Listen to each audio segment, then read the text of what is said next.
දෙයක් කියන්නද? ජීවිතය හරියට හිස් පොතක් වගේ.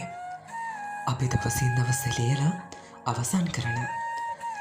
ඒ වගේම ඔබ අද ලියන දේ හෙට ඔබව රැගෙන යන තැන තීරණය කරාවේ. තවත් විටක ජීවිතය හරියට රටාමවන අහස වගේ.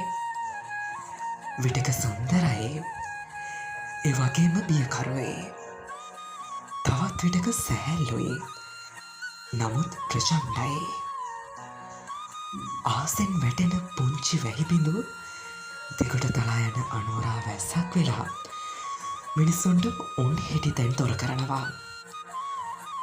හැල හැප්වීම් ගොඩක් නැත්තේ විටක අපි අපේම ජීවිතේ අතරමං වෙනවා.